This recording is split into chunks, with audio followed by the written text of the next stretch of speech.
영국 졸음쉼터 갑니다. 가요.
우와, 엄청나구만. 약 1km 시속 110km 구간 단속이 시작됩니다. 너무 좋고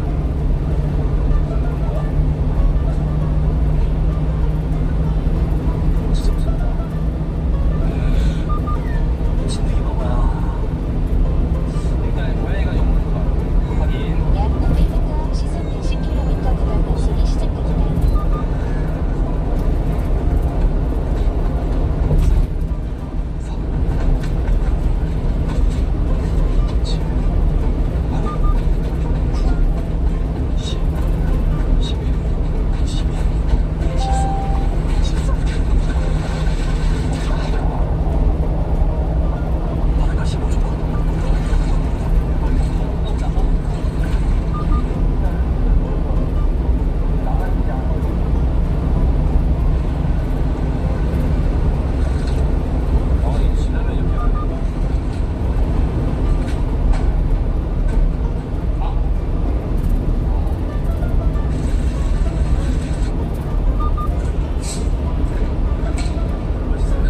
약 1km 앞 입장 졸음 쉼터가 있습니다.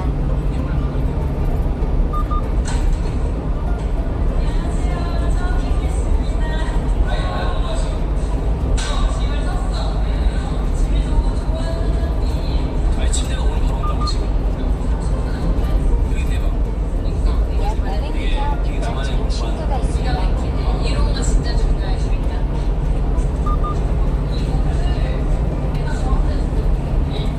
또 있네. 입장 이거랑 졸음쉼터. 너가 좋으면은 근데 모르지 불난자가 너 거지 할 수도 있지.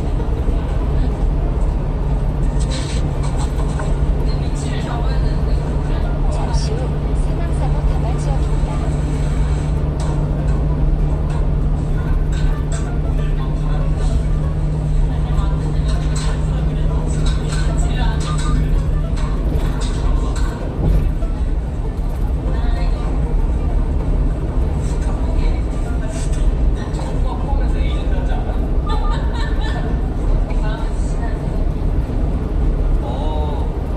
지금 봐도 되겠네 그냥. 그러면은 프로그로 해서 혹시 여기서 오늘 자고 싶은 사람 문자로 와서 자고 있냐고 해서 오늘 좀 오늘 내일 테스트를 좀 하자. 모자란 게 뭔지 뭐가 이상한지 그런 거 다 좀. 손님 올 때까지 내일 직업이랑 나이도 그래. 직업만 어떤 사람이 간단하게 자기 소개만 보여달라고.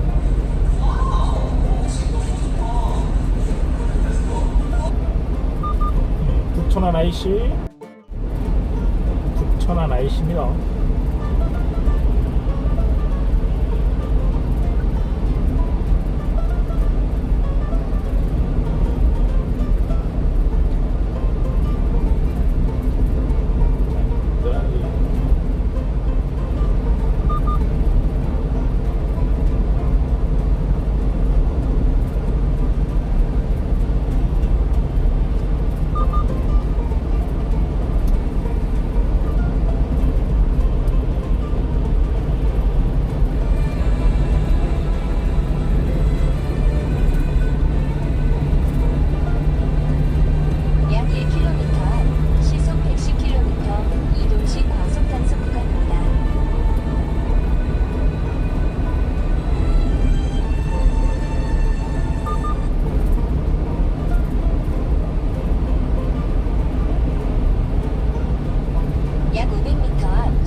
110km 이동식 과속 단속 구간입니다.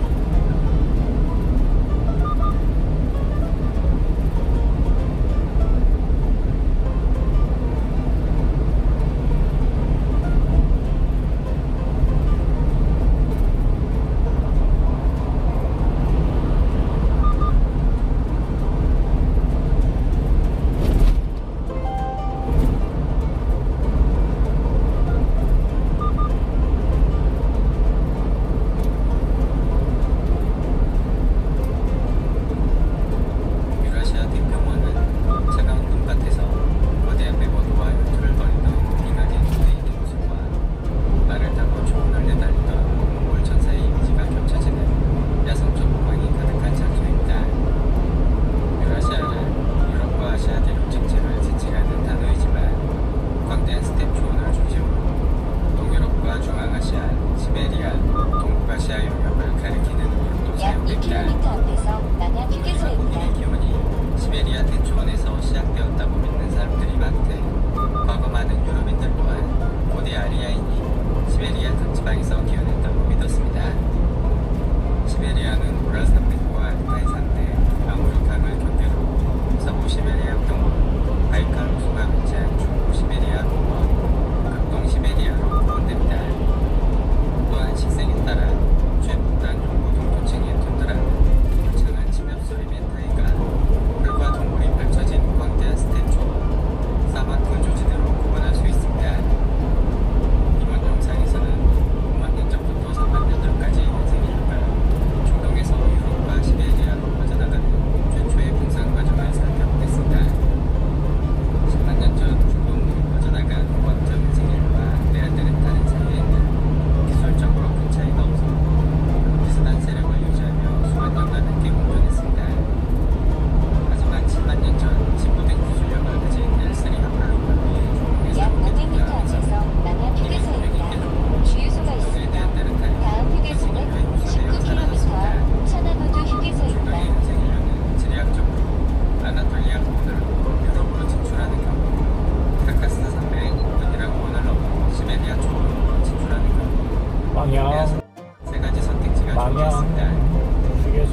해안선을 따라 동쪽으로 이동했던 그룹이 막힘없이 빠른 속도로 동남아, 호주, 중국까지 진출했던 반면 약 1km 앞 시속 110km 이동식 과속 자그로스 단속 산맥의 구간입니다. 거대한 지리적 장벽과 산맥의 우주인 네안데르탈인에 가로막혀 오랜 시간 도시역으로의 확산이 지연되었습니다.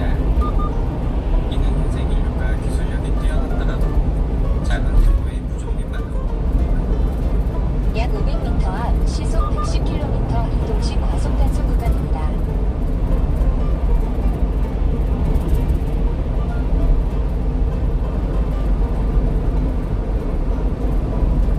안녕하세요, 꽃갑니다. 오늘은 뭐 재밌는 짤이 있어요. 좀 오래되긴 했는데 어떤 여자 BJ가 여자 꼬시는 법을 알려주는 내용입니다. 야 진짜 여자 꼬시는 게 세상 쉽다니까. 여자는 일단 잘해주는 거 그거 못 잊는다. 진짜 거의 집밥 먹듯이 이거 잊을 수가 없다니까. 외모다 필요 없다니까. 본인 경험담 진짜라니까. 이거 진심이야. 진짜 한결같이 잘해주는 사람 절대 잊을 수 없다니까요, 진짜. 그래서 이 새끼 오늘 부사 바뀌었나? 어제도 봤어. 헤어졌나 안 헤어졌나? 너무 다정하더라. 무슨 종이냐? 여러분들 진짜로 나이 들어서 멀쩡한데 막 결혼을 못하고 이런 사람 있잖아요. 왜 그런 줄 알아? 지가 놓친 거예요. 이게 지금까지 결혼 못한 여자들한테 입침 놓는 소리면 괜찮은데 남자들한테 하는 말이면 할 말이 많죠. 여자가 말하는 여자 꼬시는 법은 절대 믿지 마세요. 저기서 말하는 잘해주는 남자에서 생략된 게 얼마나 많은데. 그래서 자상한 구제혁이랑 사귈래? 폭력적인 미스틱이랑 사귈래? 간단하게 말하면 어느 정도 자기 마음에 드는 남자가 잘해줘야 저 마음이 성립하죠. 그리고 잘해준다는 것도 굉장히 상대적인 게 아무리 잘해줘도 그걸 호구로 보는 애들도 있고 귀찮아하는 애들도 있고 부담스러워하는 애들도 있고 싫어하는 애들도 있는 거야. 뭐 유머러스한 남자의 기준도 그냥 맛있다고 하는데 딱 야, 유머 감각도 잘생김에 비례하는 거고 친절과 매너도 상대방의 호감에 따라 다른 겁니다. 맨날 차로 데려다주고 해봐 셔틀로밖에 안 보고 맨날 업무나 과제 도와주고 해봐 그냥 도우미로밖에 안 가요. 연락이 잘 되는 남자 좋아한다고 해서 카톡 존나 열심히 해줬더니 뭐라 그래 집착이 심하다고 하잖아. 본인이 자유로운 연애가 좋다고 해서 좀 주말에 풀어줬더니 뭐라 그래 자기를 방치했다고 하잖아. 그러니까 다 상대적인 거예요. 그래서 저 말 믿고 천안 아이씨.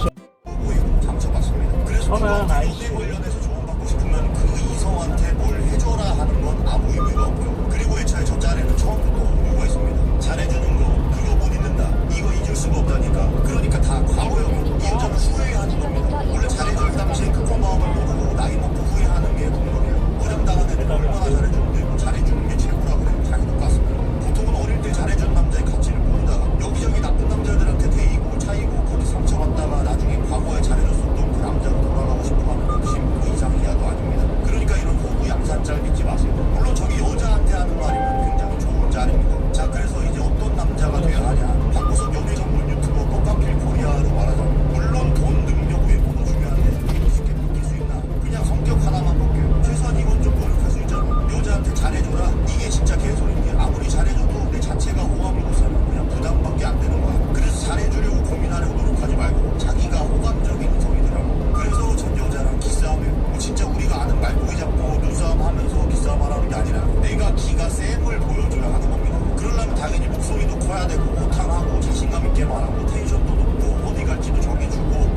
것이었죠.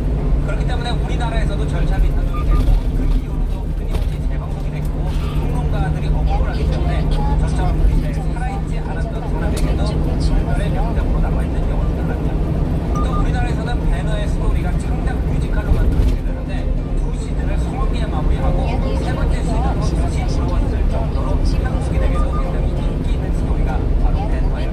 그래서 오늘 조심의 탐구생활에서는 배너가 어떻게 창작되었고 국제적으로도 사람들한테 왜 그렇게 많은 사랑을 받고 있는지에 대한 이야기를 풀어볼까. 잠시 후 왼쪽으로 주행하세요. 약 500m 앞 일단 시속 주문을 한번 80km 요약해 이동식 보겠습니다. 과속단 때는 우리 달력으로는 약 0년 로마 제국이 피크에 달했을 시기고요. 천안문기점. 오늘날도 로마시아고 이스라엘은 천안문기점. 하지만 로마 제국이 워낙 거대했기 때문에 그 당시에는 유대아라는 이름으로 로마가 오늘날의 이스라엘을 식민화해서 다스리고 있었고요. 거기에 살고 있던 유대 민족은 일부는 로마 제국에 굉장히 거칠게 저항을 했습니다. 이 로마의 집정관이 새로 부임을 하게 되면서 자기의 거처로 이동을 하게 되는데요. 그 당시에는 로마 집정관이 부임을 하면 군대를 앞뒤로 끌고 행차를 하는 경우가 많았죠. 그렇게 행차가 어떤 길을 지나가고 있는데 한 집의 지붕에서 기와가 집정관 옆으로 떨어지게 됩니다. 로마 군인들은 총독을 죽이기 위해서 일부러 기관장을 떨어뜨렸다라고 하면서 그 집에 쳐들어가게 되는데요. 그 집이 유다 벤허라는 유대아 귀족의 집이었습니다. 사실은 유다 벤허의 부위가 집정관의 행차를 구경하는 과정에서 실수로 기관을 밀어서 떨어뜨린 것이었는데 그때 로마군을 지휘하던 메세나라는 사람은 이런 얘기를 듣지 않고 가차없이 유다 벤허를 죽입니다. 더 황당한 것은 사실 메세나가 어렸을 때 유다 벤허의 집에서 유다와 같이 자란 그 형제 같은 관계였다는 거죠. 유다는 메세나한테 조언을 하지만 결국 벤허는 그 당시 로마 제국의 최고의 인물 중에 하나인 갤리선이라고 불리는 지중해를 오는 로마 전함에서 물을 짓는 역할을 합니다. 이 갤리선에 갇힌 벤허가 여러 가지 해군 그리고 재치 그리고 자기의 공부한 인물을 인정받아서 결국 갤리선의 사령관의 양아들이 됩니다. 로마 최고의 귀족 중에 한 명이 되고 결국 이스라엘로 돌아가서 메세나에게 술을 거뒀죠. 예수를 만나게 되고 용서를 배우게 된다라는 이야기가 벤허의 이 소설이 얼마나 인기가 많았는지 1890년대에 나와서 미국 최고의 저격 판매량을 가지고 있는 소설인 톰 아저씨의 오두막을 순식간에 누르고 미국 최고의 역대 베스트셀러로 등극되게 됩니다.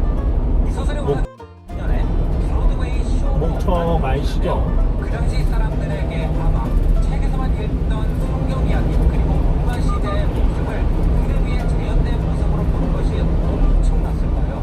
20년 동안 브로드웨이 역사상 목청 아이씨. 중에 하나가 됩니다. 그리고 우리는 1959년에 나온 배너 영화를 알고 있지만 그 이전에 보험 영화 시대부터 끊임없이 배너 영화가 만들어져서 6편 이상의 영화가 있고요. 최근에 배너가 영화로 만들어진 것은 2016년이기도 했어요. 또 우리나라에도 창작 뮤지컬이 있을 정도로 굉장히 많은 나라에서 이 스토리를 그 나라에 맞게 아답테이션을 해서 새로운 문화 작품으로 끊임없이 창작하고 있는 게 배너의 스토리이기도 하죠.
속도 주겠습니다.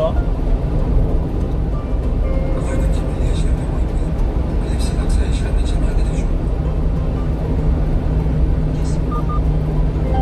나엘라의 임무는 실험 지원자들의 표정을 통해 그들의 심리를 관찰하는 것이었지만 그녀 또한 알렉스 박사에 의해서 이 일이 그녀에게 적합한지를 테스트받게 됩니다.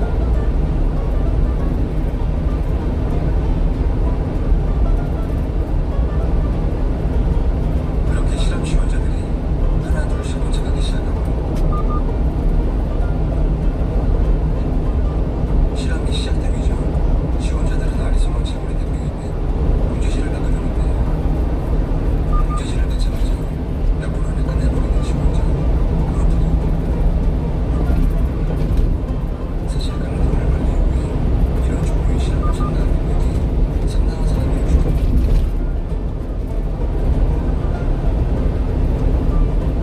잠시 후 알렉스 박사가 나옵니다.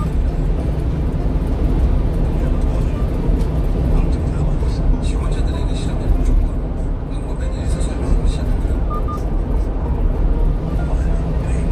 실험의 목적은 인간 심리 한계의 문제를 테스트하는 것이었습니다. 단계별로 한 명씩 달려가게 되는 방식이었지만 다행히도 부부가 호수를 가게 됐으며 지원자들을 안심시킵니다.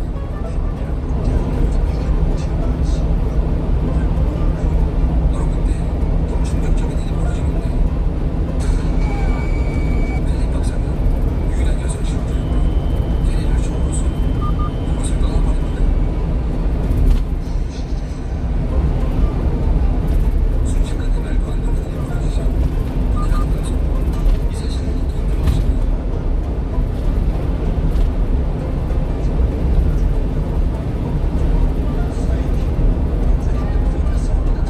이내 이 모든 것이 사실이라는 것을 깨달은 사람들은 충격과 공포에 휩싸이기 시작합니다. 약 1km 앞 시속 100km 이동식 과속 단속 시각 펠립스 구간입니다. 박사와 함께 이 모든 것을 지켜보고 있는 젊고 유능한 심리학자 렐레는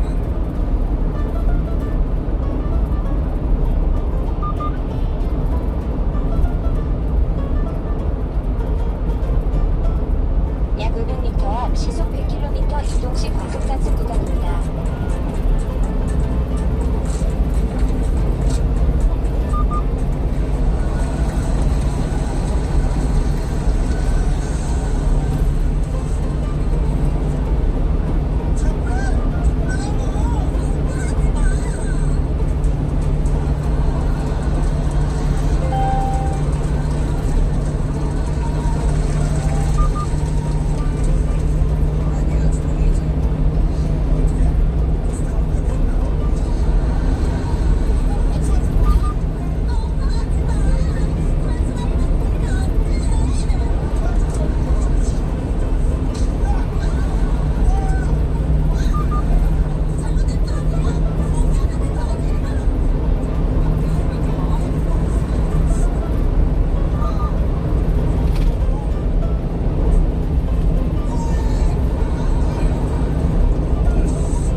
약 1km 앞 시속 110km 단속 구간입니다.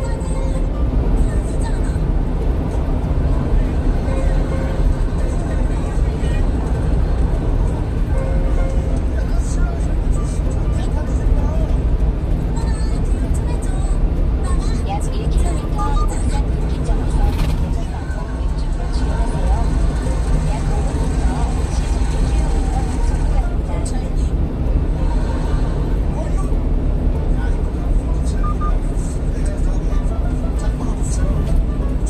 구간입니다. 약 500m 앞 옥산 분기점에서 회전 방향 왼쪽으로 주행하세요. 옥산 무게점. 잠시 후 왼쪽으로 주행하세요.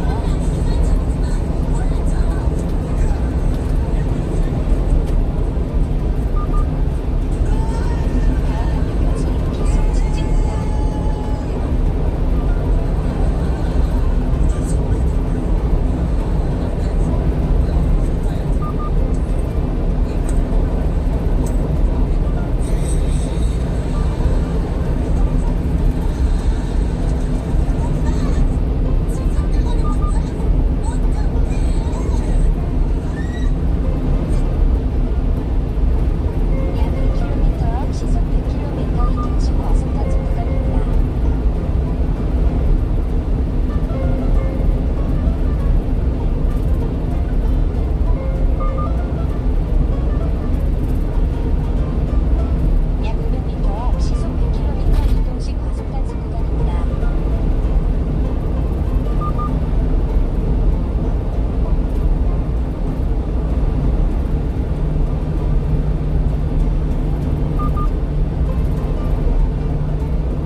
공부하다 보면 빠지지 않고 시대별로 등장하는 무언가가 있습니다. 고대 그리스 시대부터 르네상스 시대, 현대 미술에서도 찾을 수 있는 이것. 때로는 누군가를 무릎 꿇게 만들고, 때로는 누군가를 울게 만들고, 심할 경우 누군가를 죽음으로 몰기까지도 합니다. 대체 무엇일까요? 바로 창작의 고통을 두 배로 힘들게 하는 존재, 라이벌입니다. 미술사가 시작된 이래로 라이벌 꽃튀는 경쟁은 계속됐습니다. 르네상스 아하. 시대의 천재이자 희대의 라이벌이었던 어허. 약 2km 앞 시속 100km 이동식 과속 단속 구간입니다. 너무 싫어해서 남들에게 서로를 엄청나게 흉보고 다녔고요. 심지어 라파엘로가 죽고 30년이 지난 후에도 미켈란젤로는 이렇게 말합니다. 라파엘로, 그거 다 나 따라한 거야. 별거 없어. 하지만 이 정도는 약과입니다. 17세기 로마에서 어이구. 라이벌 경쟁에 이기기 위해 상대의 작품을 일부러 망가뜨리고 상대의 잘못을 끈질기게 찾아내서 추방령까지 내리려고 하기도 합니다. 이 치열한 경쟁 끝에 상대방을 자살로 몰기까지도 했는데요. 대체 그들은 누구고 그들 사이에는 약 도대체 500m 앞 무슨 시속 일이 있었던 건가요? 100km 이동식 과속 단속 충격적인 구간입니다. 경쟁 이야기를 들려드리겠습니다. 우리 집엔 어떤 창호가 어울릴까? 일어나쇼. 디자인도 나에게 맞춘 창. 저녁은 어떻게 하겠쇼? 충격적인 경쟁 이야기를 들려드리겠습니다. 아가씨. 서양 미술사에서 기록을 찾을 수 있는 최초의 라이벌전은 시간이 언제일까요? 얼마나 시계를 거꾸로 돌려 무려 기원전 7시 고대 그리스로 도착이요. 가야 그 주인공을 만날 수 있는데요. 계란, 기원전 5세기 후반에 그 활동한 소세지 계란? 제우스가 자신의 그림 속에 소야 좀 포도를 해주시죠. 그리자 새들이 계란 진짜 포도인 소세지인가? 줄 알고 쪼으려고 소세지는 했다고 계란. 합니다. 알았쇼. 새들이 착각할 정도로 그림을 잘 그렸다는 거죠. 이 이야기를 듣고 발끈한 인물이 있습니다. 제옥시스의 라이벌 파라시오스였는데요. 파라시오스는 사람들 앞에서 라이벌 제옥시스보다 자신이 뛰어남을 주장했습니다. 제옥시스는 새의 눈을 속였지만 나는 사람의 눈도 속일 수 있다. 이 소문을 듣고 발끈한 제옥시스는 당장의 파로시오스의 화실로 달려갑니다. 그리고 그림으로 사람의 눈을 속일 수 있다는 증거를 요구합니다. 그러자 파라시오스는 태연하게 그 그림이 커튼 뒤에 있다고 대답했죠. 라이벌의 도발에 열이 잔뜩 오른 제옥시스는 당장 커튼을 열어 젖히려고 합니다. 그런데 바로 이때 뭔가 잘못됐다는 걸 깨닫죠. 열어놓으라는 그 커튼 자체가 그림이었던 겁니다. 흥분한 제옥시스가 라이벌의 겉에 걸려버린 겁니다. 근데 이 라이벌전을 모티브로 수많은 그림이 그려질 정도로 서양 미술사에서 빼놓을 수 없는 라이벌 스토리죠.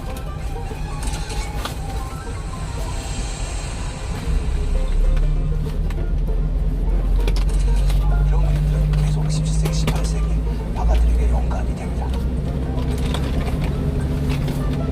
아마 여러분이 어떤 그림을 봤을 때 거기에 포도가 놓여있다면 거의 100% 제옥시스를 대신하는 그림인 거죠. 커튼이 등장하면 이건 제옥시스와 파라시오스의 콜라보였죠. 후대 작가는 고대 대가들에 대한 오마주로 이런 그림을 그렸다고 할 수 있겠습니다. 르네상스 시대에는 제자가 스승의 라이벌이 된 경우도 있는데요. 제자이자 라이벌인 상대의 그림 실력을 보고 절망한 나머지 스승이 붓을 꺾어버린 경우도 있습니다. 그 주인공 바로 이름만 들어도 너무 잘 아는 예술가 레오나르도 다빈치입니다. 일찍부터 그림의 소질을 보였던 다빈치는 14살쯤 당시 피렌체에서 가장 활발하게 활동하던 베로키오의 문화에 들어가 본격적인 폐하수를 받게 됩니다. 이건 당시 황화가는 일반적인 과정이었는데요. 대략 4~5년간의 교제 기간으로 물감을 준비하면서 청소도 하고요. 이런 잡일부터 시작해서 마지막 단계에는 스승의 작업에 직접 참여하면서 최종적으로 수련을 마치게 되는 것이죠. 베로키오 공방에 들어간 지 3년차가 된 다빈치는 자신의 신념을 드러낼 절호의 기회를 잡게 됩니다. 약 2km 앞에서 목산 휴게소입니다. 건데요. 1470년 베로키오는 프랑스 성당에서 은혜받은 예수의 세례의 제자 다빈치에게 그리도록 합니다. 그런데 그 과정에서 심각한 문제가 생기게 됩니다. 그림을 한번 살펴볼까요? 다빈치가 이 작품에 참여하면서 생긴 문제점 눈치채셨나요? 베로키오는 그림 왼쪽에 세례의식을 돕는 두 명의 천사 중 한 명의 얼굴을 다빈치에게 그리도록 지시했는데요. 그의 그림 솜씨가 바로 옆에 스승이 그린 천사의 얼굴과 너무 비교가 된 겁니다.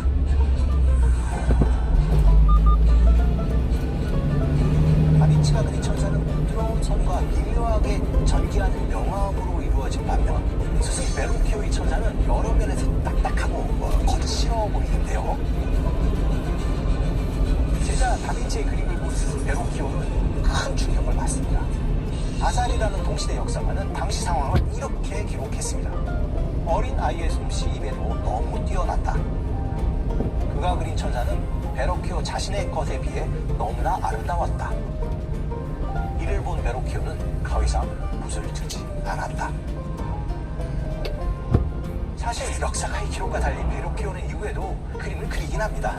하지만 이 그림 이후에는 회화보다는 조각에 훨씬 더 주력하는 모습을 보이죠. 다빈치는 모르겠지만 베로키오는 충분히 제자를 라이벌로 느꼈을 것 같습니다. 나의 라이벌이 너무 뛰어나다고 느꼈을 때의 절망감, 그리고 그 라이벌이 바로 나의 제자라니 상상만으로도 끔찍하지 않으세요? 그래도 다행인 것은 신이 재능을 오직 한 사람에게 올려주지만은 않았다는 점입니다. 다빈치 자신도 이후에 또 다른 천재 미켈란젤로, 라파엘로를 만났으니 스승의 괴로움을 자신도 조금은 경험해보지 않았을까요? 서양 미술사 최고의 라이벌이 누구냐고 제게 물으면 정말 주저없이 이 두 명을 뽑겠습니다. 흠고 튀는 라이벌전에서 패배한 미술가가 자살까지 했던 서양 미술사 최고의 극한의 라이벌전, 그 배경이 되는 곳은 17세기 로마였는데요. 바로 이곳에 세기의 라이벌 베르니니와 보로미니가 있었습니다. 초상화 속에서도 두 사람의 차이가 느껴지지 않으세요? 반듯한 헤어스타일에 고급스러운 옷을 입은 베르니니, 헤어스타일도 옷도 조금은 자유분방해 보이는 보로미니, 그림에서 느껴지는 차이만큼 두 사람의 성장 배경도 달랐는데요. 베르니니는 존경받는 조각가의 아들로 태어나서 어릴 때부터 그 천재성을 인정받으며 로마 사교계의 스타로 성장합니다. 베르니니의 조각 실력이 얼마나 뛰어났는지 미켈란젤로의 미완성 피에타를 그에게 맡기려 했다는 이야기가 있을 정도였습니다. 그럼 20대의 그가 만든 작품을 잠시 감상해볼까요? 나프네를 약 500m 앞에서 쫓아가는 옥산 아폴로의 휴게소입니다. 모습인데요. 알뜰 주유소가 있습니다. 다음 휴게소는 21km 앞 주간 휴게소입니다. 이 장면 직전에 아폴로는 큐피드를 놀리다가 사랑의 화살을 받고 다프네에게 한눈에 반합니다. 아폴로가 그녀를 잡으려는 그 순간에 아폴로의 사랑을 원치 않았던 다프네는 아버지에게 자신을 구해달라고 기도합니다. 그리고 그 같은 다프네의 바람은 이루어져서요, 그녀는 서서히 월계수나무로 변해가죠. 바로 이 조각은 아폴로가 다프네를 막 잡으려는 그 순간 가장 극적인 상황을 포착하고 있습니다. 그녀의 손과 목을 보시면 이미 나무로 점점 변해가고 있습니다. 특히 손 끝에 보이는 이파리, 옥산 휴게소. 무엇보다 아폴로의 다양스러운 표정까지. 옥산 휴게소죠.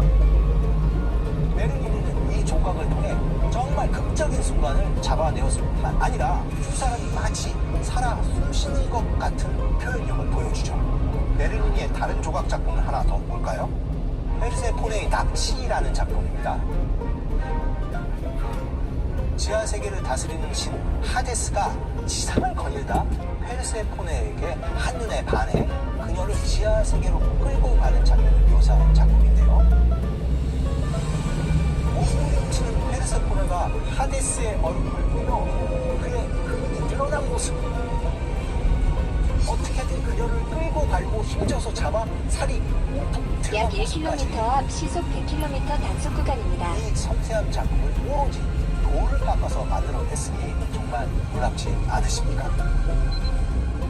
극적인 리얼리즘에 감각적인 느낌까지 갖춘 이러한 작품으로 베르니는 유럽 조각의 새로운 지평을 열었다는 평가를 받곤 하죠. 이런 엄청난 작품들을 베르니는 다 20대에 만들어냅니다. 아마 누구도 그의 천부적 재능을 부정하기 힘들 겁니다. 천재 조각가 베르니가 이렇게 이른 나이에 명성을 달리고 있을 때 그의 라이벌인 보로미니는 무엇을 하고 있었을까요? 그는 스위스와 이탈리아 북부의 경계에 있는 마을에서 하급 건축 노동자 집안에서 태어났는데요. 시골 출신 보로미니는 일거리를 찾아 로마에 와서 성 베드로 대성당에서 건축 잡부로 일하기 시작합니다. 비록 건축 노무를 했지만 미술에 대한 열정만은 베르니니에 결코 뒤지지 않았습니다. 건축 일을 하면서도 휴식 시간에는 스케치북을 꺼내 드로잉 훈련을 계속했고요. 그는 이런 부지런한 열정으로 당시 베드로 대성당의 수석 건축가인 마데르노의 눈에 들어오고 드로잉 조수로까지 승진하게 됩니다. 그런데 보로미니를 믿어주는 마데르노가 그만 사망하게 됩니다. 약 500m 앞 시속 100km 단속 구간입니다. 베르니니였습니다. 이때 베르니니의 나이는 불과 31살이었습니다. 조수를 일하던 보로미니를 제치고 현장의 책임자로 온 베르니니는 조각에서는 너무나 뛰어났지만 건축 기술은 부족했는데요. 전지적 보로미니 시점에서 보자면 새로운 상사가 일을 제대로 못하고 사람들하고 희덕거리고 노는 거예요. 보로미니는 사교성이 정말 없었는데요. 베르니니는 사교성이 뛰어났거든요. 열은 좀 받지만 그 현장에서 보로미니가 할 수 있는 건 별로 없었습니다. 결국 보로미니는 베드로 대성당 공사를 뒤로 하고 떠나게 됩니다. 그리고 본인만의 독자적인 길을 찾기 시작했죠. 보로미니가 자신의 기량을 제대로 보여준 건 1638년부터였습니다. 산카를로 알레 꽈트로 폰타네라는 수도원 건설을 책임지게 된 것입니다. 이름이 좀 긴데요. 풀어보면 분수 사거리의 산카를로 수도원, 바로 이 뜻이죠. 실제로 가보시면 사거리 모퉁이 바다 분수가 있습니다. 보로미니에게 드디어 자기 이름을 알릴 수 있는 절호의 기회를 맡게 된 겁니다. 물론 베르니니가 맡은 건축에 비해 규모는 한참 작았습니다. 사람들은 보로미니가 짓는 이 수도원이 베르니니가 짓고 있는 성 베드로 대성당 기둥의 난간의 대가 정도로 작다고 저것까지 했는데요. 하지만 완성된 결과는 너무나 놀라웠습니다. 그 모습은 뭘까요? 왼쪽이 당시 일반적인 성당 건축물의 정면이고요. 오른쪽이 우리가 많이 아는 수도원의 정면 모습인데요.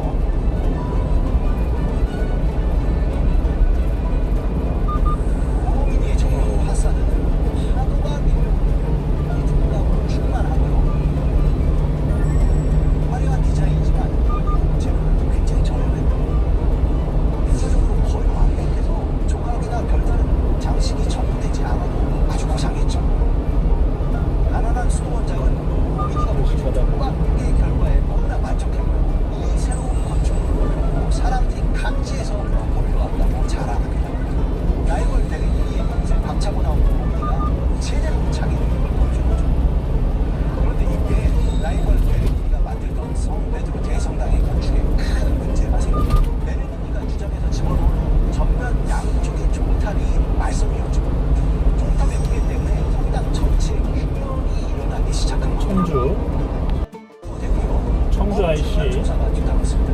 지나갑니다. 그리고 조사관은 운명의 장난처럼 라이벌을 건축에 대한 베르니니의 무지함을 조금조금 짚어냅니다. 그런데 베르니니에게 또 다른 약재가 있었습니다. 그를 완벽하게 신뢰하며 그의 미술관에 열렬한 애정을 보냈던 교황 우르바누스 8세가 죽고 드디어 새로운 교황 이노체트 10세가 자리에 오른 거죠. 새 교황은 직접 교황 우르바누스 8세의 모든 것을 싫어했고요. 그건 우르바누스 8세가 유달리 아꼈던 미술가 베르니니도 예외가 아니었습니다. 이제 튼튼한 백이었던 교황 정권 등을 돌린 상황에서 맡았던 성당 작업에서 문제가 생겼으니 베르니니에게 엎친 일, 덮친 격이었죠. 결국 이 사건으로 베르니니의 명성이 하루아침에 날아가 버리게 됩니다. 사형이나 추방령 같은 극형에 처하는 일도 있었지만 주변에도 베르니니가 가수로 중독을 하게 됐죠. 그리고 이때부터 기회가 열립니다. 새로운 교황의 최대 관심사였던 여보세요. 반갑습니다. Z10세 집안의 저택이 자리하는 곳이기도 했습니다. 그리고 당시 무슨 단순히 물만 나오는 구조물이 아니었습니다. 식수 사회력으로 부수 작업은 일종의 대규모 작업이었던 거죠. 라이벌 베르니스 제치모스가 장구하게 된 거. 하지만 그에서는 오래 가지 못했습니다. 라이벌 베르니의 방해가 시작된 겁니다. 사실 이게 큰 단점이 하나 있었는데요. 그는 내선적인 성격, 대인 관계가 쉽지 않았다는 겁니다. 약 1km 앞 시속 8km 이동식 과속 단속 구간입니다. 끊임없이 부딪혀야 하는 건축가라는 직업이 그의 성격과는 좀 잘 맞지 않았던 거죠. 교환과 공정의 미묘한 기류를 잊지 못하고 소통도 좀 어려웠고 교환은 점점 마음이 와, 저 앞에는 저게 무엇인가? 약 500m 엄청나구만. 이동식 과속 야, 단속 구간입니다. 엄청나. 와. 차들이 엄청나요. 그죠? 설치해놓았습니다. 이노체트 10세가 고집스러운 국민에게 답답함을 느낀다는 소식을 듣고 베르니는 완벽한 복수를 계획한 것이죠. 이 복수를 요한은 베르니의 농가임을 알면서도 일단 본의상 베르니를 무시할 수 없다 하면서 프로젝트를 로빈에게 빼앗아 베르니 손에 넘깁니다. 그렇게 베르니의 목숨을 지키기 성공하죠. 잠시 후 야생동물 출몰 주의 나무나 구간입니다. 광장이 한가운데서 볼 수 있는 그 엄청난 분수가 바로 이때 베르니가 만든 작품인 거죠. 분수대는 전 세계 4대 강을 상징하는 4명의 강의 신이 자리하고 있고요. 위에 서 있는 왕관 위로 멋진 오베리스크가 하늘을 향하고 있습니다. 4대 강의 분수는 전 세계에 퍼져 있는 가톨릭의 힘을 보여주는 그런 힘도 가지고 있죠. 남이 이동식 과속 단속 남이 분기점. 일찍부터 베르니가 자신의 아이들의 명성을 쌓는다는 피해의식에 시달리는 로빈. 라보나 광장 프로젝트가 후산된 이후 신경쇠약 증세가 깊어져 사회활동이 거의 불가능한 지경에 이르게 됩니다. 이런 약 와중에 500m 앞 시속 100km 이동식 과속 단속 구간입니다. 이노체트 10세가 사망한 맞아요. 후 새롭게 교황의 자리에 오른 알렉산더 7세가 완전히 베르니 편이었던 거죠. 교황청의 모든 작업들을 베르니가 독점할 수 있게 도와주고 이런 상황 속에서 베르니의 집요한 복수는 계속됩니다. 우리가 맡아 진행하고 있던 라모나 광장의 아그네스 성당 건축 공사조차도 에서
뭡니까? 14대가 차고 있는 성령 기사단의 목걸이는 프랑스 쉐이모 기사단을 아시죠?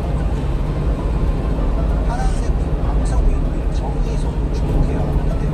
세계의 손가락은 신성한 3위체를 뜻하고 시대들이 왕이 신의 뜻을 인도하는 정의를 행한다는 것을 상징합니다. 왕권 신수설을 그냥 제대로 보여준 거죠. 오늘 왕 중에서 현신 휘장, 금방을 일으키는 받침대 위에 대리석 기둥, 화려한 문양의 카펫을 호흡을 더해줍니다. 받침대 그리스 신화에 등장한 공급배신 데니스가 장식되어 있고요. 여신의 양손에 들린 저울과 칼은 각각 정의의 핵심인 균형과 정의를 관철하기 위한 힘을 상징하는데요. 왕의 법적 권력을 상징하는 조각인 것입니다. 특히 기능은 공기를 보여주고 안전과 권력을 상징하는 과정. 이런 성경님 외에도 루이 14세의 권력을 보여줄 수 있는 요소가 또 있습니다. 왕과 신은 기쁨이 좀 있는 이쪽이 하인인데요. 당시에도 구조인 자체가 권력의 상징이었기 때문에 내가 루이 14세니까 이런 모든 것을 수 있다 라는 걸 보여주는 겁니다. 하인이 등색이잖아요. 당시에는 지금 등색이 비싸서 함부로 쓸 수 없었거든요. 이건 정치의 왕의 위엄과 권력을 보여주는 하나의 장치였던 거죠. 사실 이때 루이 14세는 나이가 60세가 넘어서 얼굴을 보시면 김성 이렇게 아래로 좀 나오고 나이가 좀 들어 보이시죠. 여러분 솔직한 추상화에 좀 가깝게 그렸지만 포기하지 않은 부분이 있습니다. 갈등이 다져진 멋진 왕의 다리입니다. 이런 멋진 다리를 통해서 자기의 굳건한 신체를 여전히 과시하고 있다고 볼 수도 있습니다. 자신이 원하는 강한 왕의 모습을 그대로 보여주는 당연히 마음에 들어오죠. 24대 이 조상화는 이후 프랑스 왕국의 표준 약 2km 앞 시속 100km 이동식 과속 단속 구간입니다. 같은 곳에서 그림을 그립니다. 커튼과 기둥이 있는 공간 앞에 서서 머리는 정중앙에서 살짝 왼쪽에 자리하고 손을 들고 칼인 차체로 마음을 쫙 젖히는 모습. 루이 14세의 조상화 약 정말 1km 비슷하죠. 앞 시속 100km 구간 단속이 종료됩니다. 그런데 루이 14세의 약 조상화 500m 앞 시속 100km 이동식 과속 단속 구간입니다. 그림 속 모습과 실제 모습이 상당히 달랐다는 겁니다. 초상화 뒤에 숨겨진 루이 14세의 진짜 모습을 보여주는 그림이 있습니다. 헐리우드의 시장이라는 소설로 유명한 영국의 작가 약 윌리엄 500m 앞 시속 셰익스피어가 100km 구간 단속이 1840년에 종료됩니다. 자와인데요. 왼쪽에는 가방이 개레고 하이힐 등 왕의 의상이 목걸이에 걸려있는 모습입니다. 이걸 벗은 왕의 실제 모습 가운데에 있는 노인인 것이죠. 하이힐에서 내려오는 작은 키, 공면으로 인해 이미 머리가 벗겨지고 그림 속 그림실의 다리 대신 앙상한 노인의 다리, 루이 14세의 숨겨진 진짜 모습인 겁니다. 윌리엄 셰익스피어는 권력의 허상을 비판하면서 와, 엄청나요, 엄청나. 저 앞에.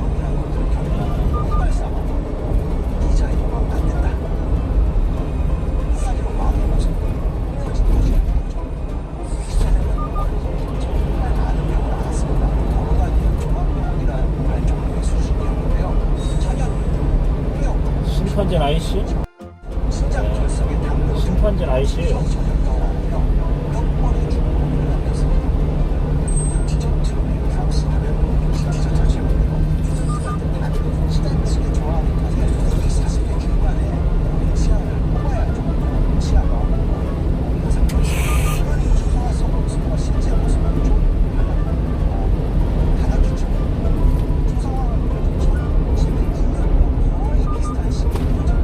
또 다른 조사가 있는데요.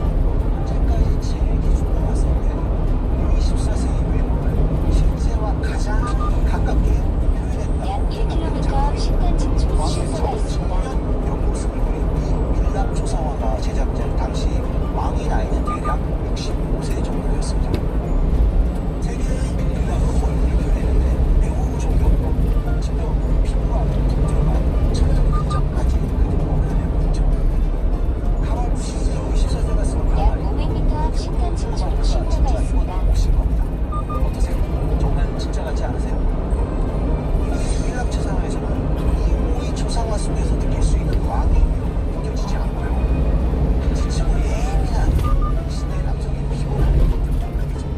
신탄진 하지만 정확한 조사가 졸음쉼 그에게 기대하는 신탄진 졸음쉼터예요. 넣어줘요.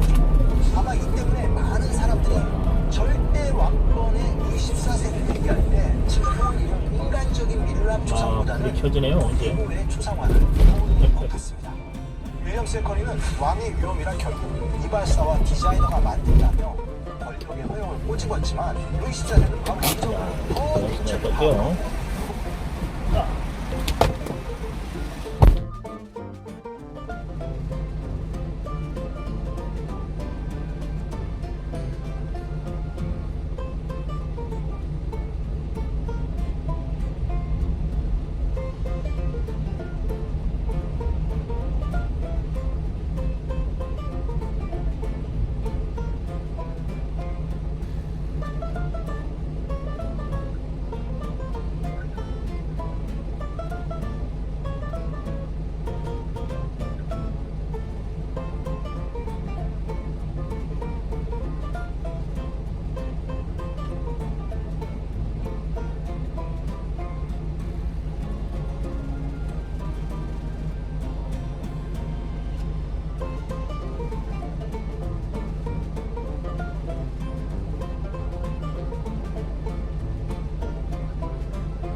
야, 신탄진 졸음쉼터에서 나갈게요.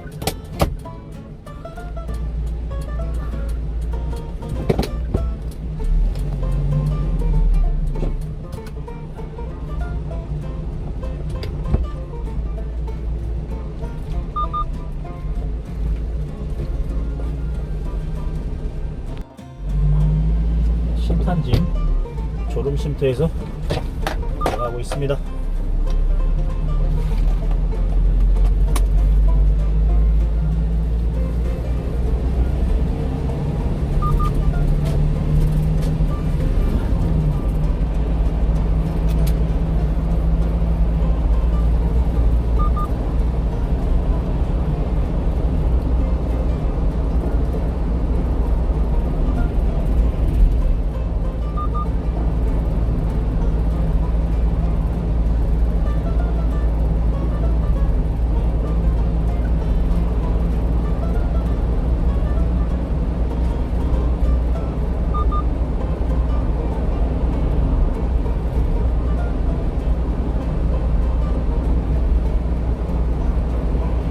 약 1km 앞 회덕 분기점에서 당진 세종 전주 방면 오른쪽 방향입니다. 분홍색 차로로 주행하세요.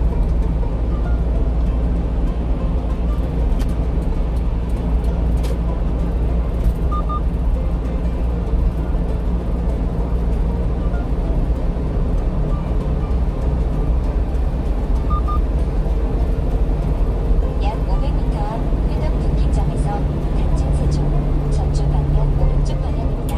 회덕 분홍색 분기점. 회덕 분기점입니다. 오른쪽 방향입니다.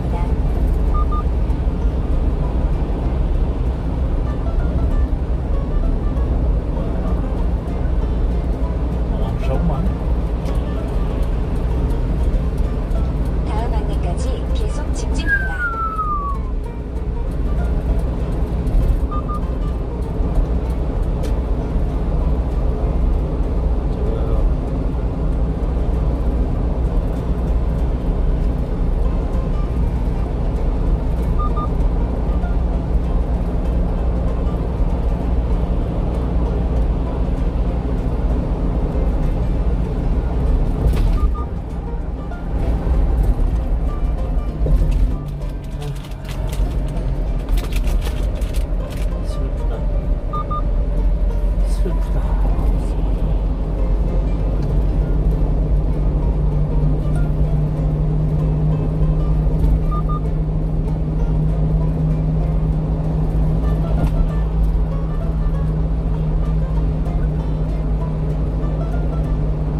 국대전 IC죠. 속 100km 이동식 과속단속 되죠. 구간입니다. IC에서 국대전 톨게이트로 들어가고 있습니다.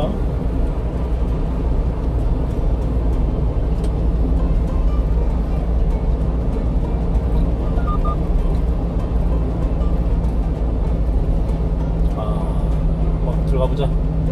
쭉 들어갑니다.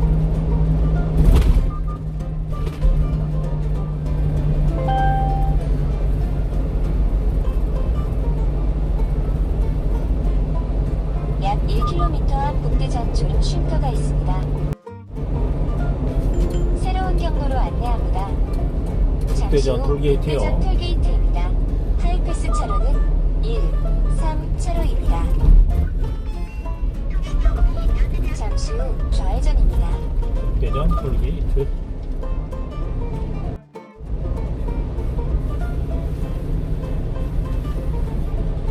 국대전 톨게이트로 나왔어요.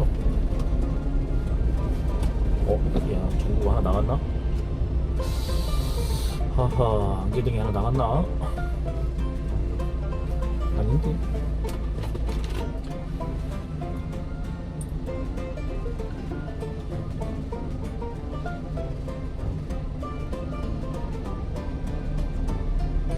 선생님.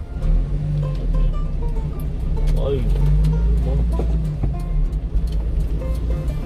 약 600m 앞 시속 50km 단속 구간입니다. 다음 안내까지 계속 직진입니다. 교수님.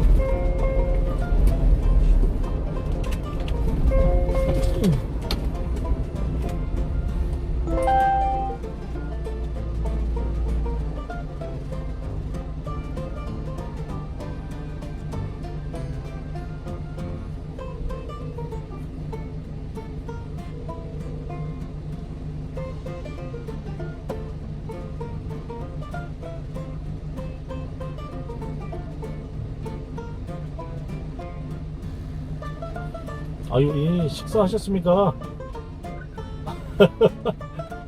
아이고, 예, 아유, 쉬시는데 전화드린 거 아니에요? 아이고, 뭐야, 그래도, 때에 맞춰서 식사는 하시는 거죠? 아니요, 하루 보니까 요즘에 그 삼시세끼 다 안 먹고 이식이나 일식만 하는 사람들도 많더라고요. 아까 유튜브 보니까.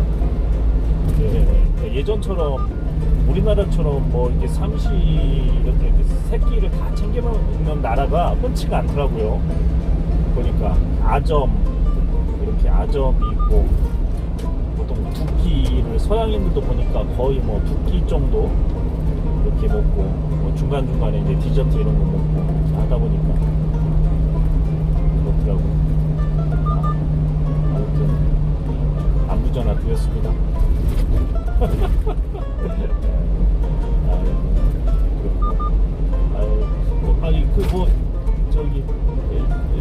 그래도 운동 좀 이렇게 바깥에 조금 나가서 좀 운동도 좀 하시나요? 걱정이. 그렇군요. 이거 다음 주에 다음 주죠? 다음 주? 뭐 병원 진료 받으신다고요? 다음 주? 이번 주? 뭐 가보신다고요? 검사.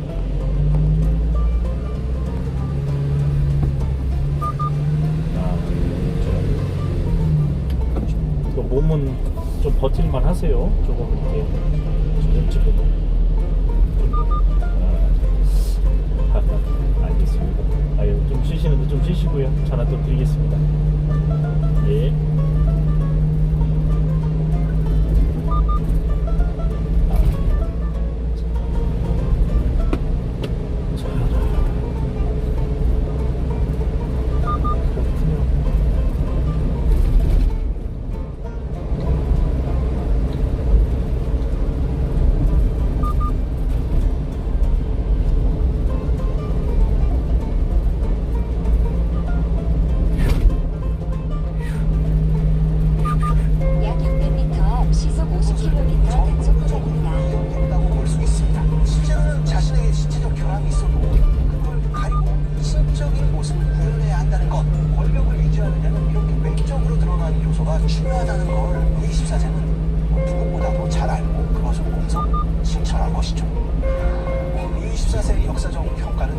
아니라 엄청난 업적을 이뤘지만 끊임없는 전쟁과 베르사유 약 같은 600m 앞 상거리에서 사업에 시청방면 너무 재정을 우회전입니다. 낭비해서 결국 불공 왕가의 몰락을 가져온 장군으로 비판을 받기도 하죠. 그런데 미술의 관점에서 보면 그를 그냥 미워할 수만은 없을 것 같습니다. 루이 14세는 어느 누구보다도 불상을 사랑한 왕으로 알려져 있는데요. 그러니까 우리가 본 티아시스 1km 에 약 300m 도영 상거리에서 시청방면 우회전입니다. 약 600m 앞 신호위반 및 시속 30km 단속 구간입니다. 예술학교로 지내며 잠시 후 장성하죠. 우회전입니다. 우리는 프랑스를 예술의 나라라고 생각하는데 그 시작은 루이 14세 때부터라고 봐야 할 겁니다. 그리고 우리의 마음 그는 화려한 프랑스 명품의 기원으로 루이 여기가 이제 14세의 도룡동이죠. 볼수 있는 것이죠. 오늘날까지 루이 도룡동입니다. 14세는 도룡동. 병든 왕이 아니라 화려하고 웅장한 프랑스 왕의 표상으로 여전히 많은 프랑스인에게 사랑을 받고 있는 것 같습니다. 티아시스 리고의 다음 14세 안내까지 초상화는 계속 직진입니다. 영광의 이미지를 여전히 발산하고 있죠.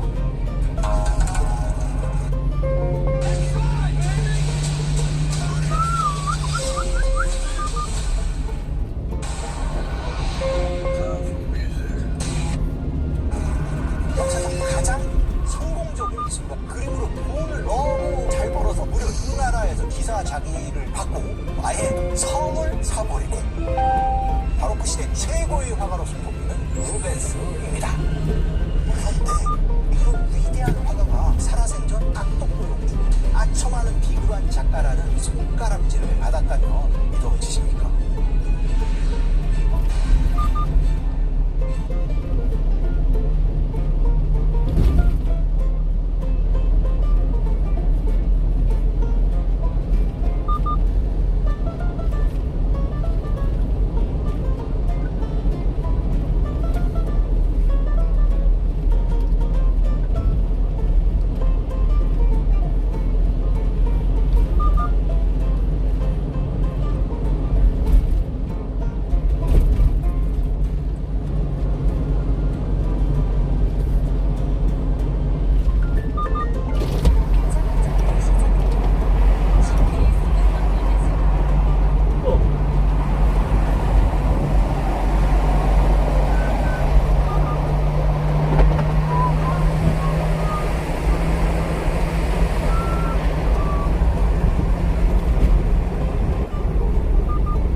와, 이쁘다. 신세계 백화점이요.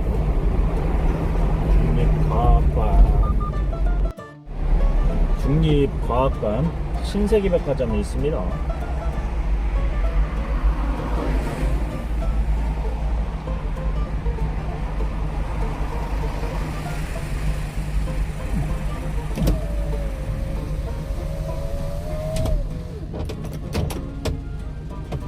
믿어지십니까? 돈이 되면 뭐든지 했다고 볼 수도 있는데요. 실제로 그림을 그리는 일도 많았습니다. 대체 루벤스의 성공에는 어떤 이야기가 숨겨져 있는지 오늘 미술 읽어드립니다 해서 모두 밝혀드리겠습니다. 누구지? 누구세요? 안녕하세요. 한국예술정학교 교수 미술학자 양정문입니다. 여러분, 예술가 하면 어떤 이미지가 떠오르시나요? 실제로 지독한 가난 속에서 예술의 불꽃을 피웠던 작가들은 동서양을 막론해서 쉽게 찾을 수 있는데요. 물감 살 돈이 없어서 밥을 굶으면서 물감을 사고 캔버스 살 돈이 없어서 작품 뒤에 다시 그림을 그렸던 고우가 있고요. 2천억짜리 그림을 남겼지만 평생을 가난과 취에 떨며 온갖 질병에 시달리다 생을 마감한 모딜리아니도 있습니다. 그리고 너무 가난해서 담배 속 은박지에 그림을 그렸던 화가 이중섭도 있죠. 하지만 이들과는 완전히 반대로 아주 부유하게 살았던 예술가도 있습니다. 그림으로 돈을 너무 잘 벌어서 아예 성을 사버리고 평생을 귀족처럼 살고 죽어서도 귀족 대우를 받는 화가 실제로 영국 같은 국가에서는 그 화가의 이름 앞에 써로 붙입니다. 땡땡이라는 거죠. 스페인을 대표하는 화가 벨라스케스로 존경을 엄청난 영향을 받았던 인물이고 렘브란트는 그 화가를 너무 좋아해서 열렸습니다. 만화 후안다스에게 카페? 가시나요? 카페야? 주인공 소년 네로가 집에? 마지막까지 보고 싶어 했던 카페 가는 길이야? 아니면 화가입니다. 집에 가는 길이야? 최고의 화가로서 꼽히는 뭐 먹을 건데? 그래서 그 유명세만큼이나 미술사에 엄청난 족족을 남긴 작가이고 누구랑? 알았어. 맛있게 잘 먹고. 루가스가 남긴 유해작품이 대략 3,000여 약 300m 버스정에서 단속 카메라가 있습니다. 매년 70점씩, 한 달에 6점씩 그려야 나올 수 있는 수입니다. 당시 일반적 화가의 평생 작품 수가 100에서 200여 점을 넘지 않은 걸 보면 그의 작품의 생산량은 경이롭다고 할 정도입니다. 놀라운 것은 그가 남긴 작품의 그림은 어마어마하다는 겁니다. 프랑스 앙리 4세의 부인 메리데 메디치의 생애를 그린 그림의 경우 높이 4m, 폭이 엄청나구만 이 동네가. 약 600m 앞 신호 위반 및 시속 50km 단속 구간입니다.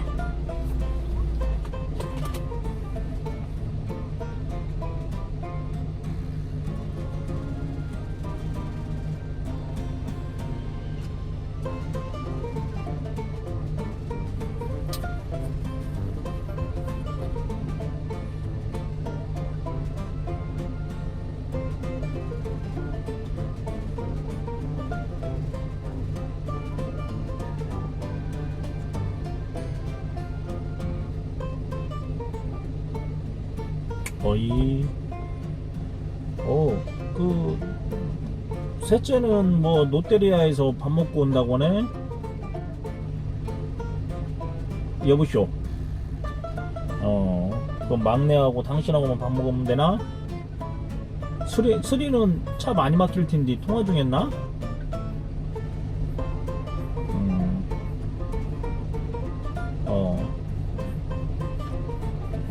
통화 중인가?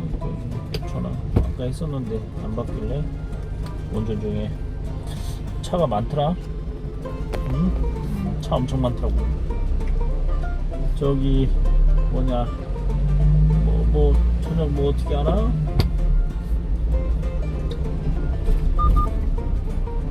좀 차리마. 지금 다 왔어. 나 이제 알았쇼. 쇼쇼. 50km 신호 위반 과속 단속 구간이 오다야. 내 핵심 없어.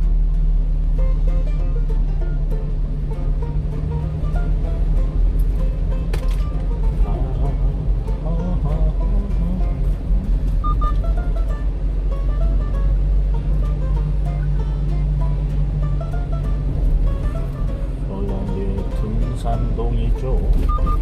둔산동입니다. 둔산동을 지나가요.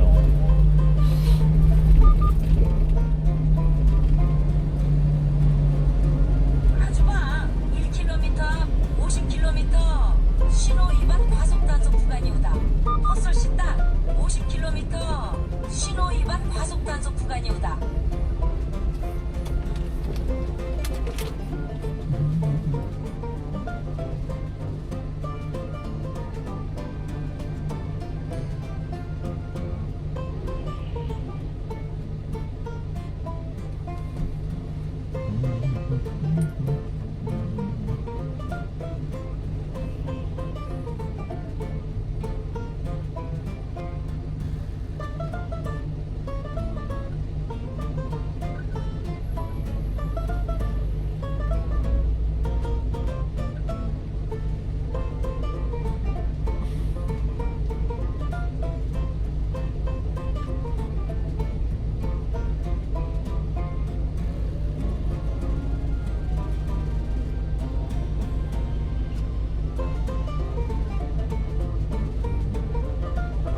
아이고 김 회장님 명절 잘 보내시오.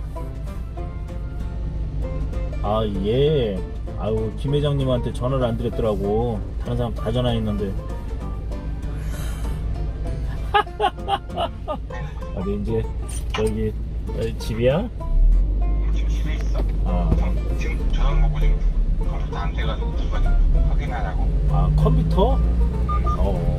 야 컴퓨터 요즘에 보니까 그 AS 하는 사람이 많이 없어서 컴퓨터 AS 하는 사람들 돈 잘 번다고 하더라 요즘에.